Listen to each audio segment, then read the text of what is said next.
Person, পার্সনের আর এক নাম কি? পুরুষ দিলেই হবে।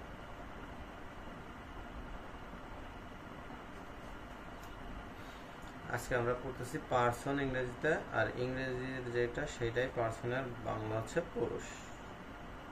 কোন পুরুষ তাই, মানে ব্যাকরণ ভিত্তিক নাম, সাধারণ যে পুরুষ মহিলা ওইটা না, ঠিক আছে? আচ্ছা, পার্সন কাকে বলে? যে শব্দ বা শব্দের যে রূপ দ্বারা, শব্দের যে রূপ ব্যবহার করে, রূপ দ্বারা বক্তা, শ্রোতা বা যাকে উদ্দেশ্য করে, যাকে উদ্দেশ্য করে বলা হয়, উদ্দেশ্য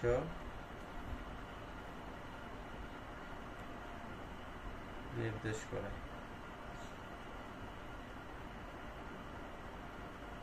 নির্দেশ করে তাকে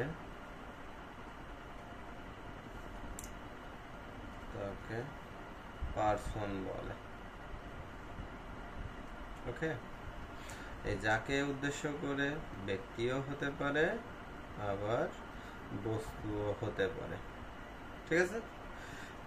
পার্সন, তাহলে আমরা বৈশিষ্ট্য কি পেয়েছি? বক্তা থাকবে, শ্রোতা থাকবে, যাকে উদ্দেশ্য মানে উদ্দেশ্য থাকবে, তাই না? মানে তিনটা জিনিস। এটা তিনটা জিনিসের ভিত্তিতেই মূলত পার্সনের প্রকারভেদ হয়ে থাকে। পার্সন তিন প্রকার। পার্সন কয় প্রকার? তিন প্রকার। একটা হচ্ছে ফার্স্ট পার্সন, এটা সেকেন্ড পার্সন, আর একটা থার্ড পার্সন, ঠিক আছে? ফার্স্ট পার্সন কি? বক্তা নিজে, ফার্স্ট পার্সন।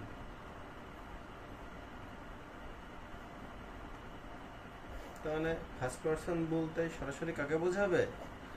বক্তাকে বোঝাবে। উদাহরণ হিসেবে আমরা লিখতে পারি আই। একটা বাক্য লিখি, I am a student. I am a student. এখানে আই সাবজেক্ট, নিজে নিজের কথা বলছে, তাই না? মানে আই আমরা কি বলবো? First person. এটা ফার্স্ট পার্সন। আবার মনে করো যে তোমার সাথে আমি কথা বলতেছি, তখন বলতেছি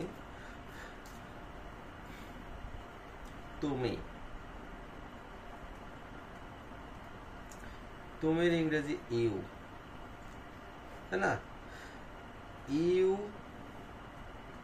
আর a student, you are a student.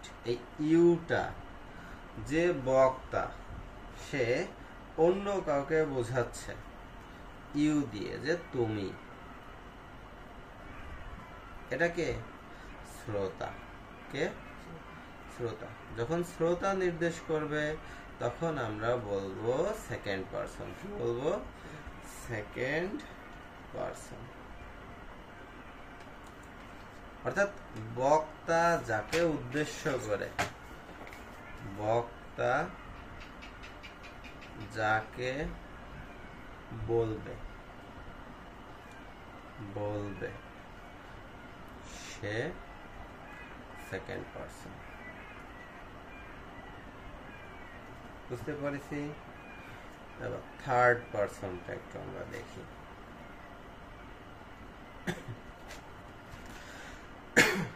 মনে করো যে হি ইজ এ ব্রিলিয়ান্ট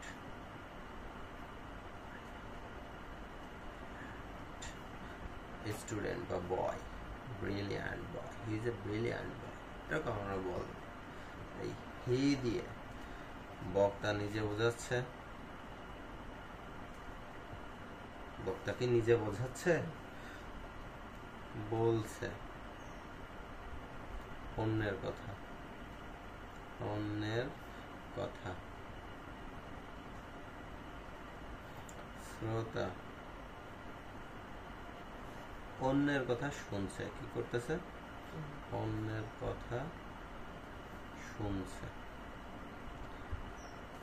আর উদ্দেশ্য এটি নিয়ে কথা হচ্ছে, কথা হচ্ছে। যাকে নিয়ে কথা হবে, যাকে নিয়ে বা উদ্দেশ্য করে কথা হবে, যাকে নিয়ে বা উদ্দেশ্য করে কথা হবে, তাকে বলবো আমরা কি? Third person. কি বলবো? Third person. উদাহরণ হি অথবা সে, ইট অথবা দে, আমরা যে কোনোটি বলতে পারি। তাহলে পারসন কি? শব্দের যে রূপ দ্বারা বক্তা, শ্রোতা বা যাকে উদ্দেশ্য করে অর্থাৎ ব্যক্তি বা বস্তুকে নির্দেশ করে তাকে পারসন বলে। পারসন কয় প্রকার? 3 প্রকার।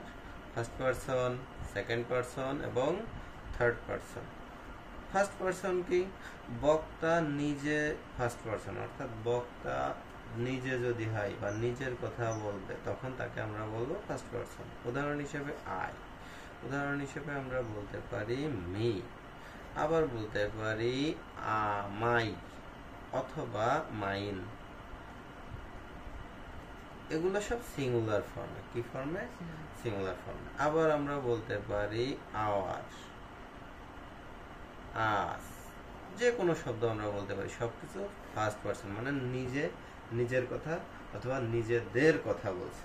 বক্তা নিজে বা নিজের কথা যদি বলা হয় তাহলে সেটা ফার্স্ট পারসন। এবার সেকেন্ড পারসন কি? বক্তা যাকে বলবে, বক্তা যাকে বলবে তাকে বলবো আমরা সেকেন্ড পারসন। আমি তোমার সাথে কথা বলছি, এখন তুমি, এই তুমিটাকে ইংরেজিতে বলতেছি ইউ। এই ইউটা শ্রোতা যে সে নিজে, যাকে বলা হচ্ছে সে নিজেই, তাহলে সেটাকে আমরা বলবো কি? Second person. You are a student, তুমি একজন ছাত্র, এখন তোমাকে বলা হচ্ছে তোমার কথায়, তখন ইউ কি? Second person. ঠিক আছে? এবার আমি বলেছিলাম যে থার্ড পারসন। থার্ড পারসনটা কি? বক্তা যাকে উদ্দেশ্য করে বলবে। বক্তা বলছে অন্যের কথা, তার মানে বক্তা নিজের কথা বলছে না। শ্রোতা শুনতেছে অন্যের কথা, কিন্তু শ্রোতা কি নিজের কথা শুনছে? তাও না, কিন্তু উদ্দেশ্য এটি নিয়ে কথা হচ্ছে বা আলোচনা হচ্ছে উদ্দেশ্যকে নিয়ে, তখন উদ্দেশ্যকে বলবো আমরা থার্ড পারসন। কি বলবো? Third person. অর্থাৎ যাকে নিয়ে বা উদ্দেশ্য করে কথা হবে তাকে থার্ড পারসন বলে। উদাহরণ হিসেবে হি, শি, ইট, দে। ওকে।